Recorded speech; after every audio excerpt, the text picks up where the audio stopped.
Hi. ఏం special? ఏంటి special? నేను తిరుపతి బయలుదేరిపోతున్నాను. సడన్ గా స్టార్ట్ చేశానండి. అనుకోలేదు, వెళ్దాం అనుకున్నాం కానీ ఈ సంవత్సరం అవుతుందా అవ్వదా అనుకున్నాను. కానీ నా మనసు ఏమి బాగోట్లేదు. ఏ పని చేసినా ముందుకు వెళ్ళలేకపోతున్నాను.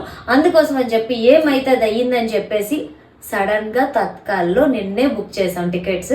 మేము వెళ్ళేది ఫ్రీ దర్శనంకి. ఆ భగవంతుడి దయ నా ప్రాప్తి. నేనైతే మాకు డిన్నర్కి chapati with potato curry and ఇప్పుడు లంచ్ అయితే చేయట్లేదు, తిరుమలకి వెళ్తున్నాం అనమాట. అందుకోసం అని చెప్పేసి పెరుగన్నం. ఓకే, ఇవన్నీ పక్కన పెడితే ఇంకోటి చూపిస్తా. అన్నీ పక్కన పెడితే ఆయన వడ్డీ, ఆయన ముడుపు అతనికి ఇచ్చేయాలి కదా. ఏమో నా మనసు అయితే ఒప్పుకోలేదండి. ఎలాగైనా వెళ్ళేసి వచ్చేద్దామని ఫిక్స్ అయిపోయాము.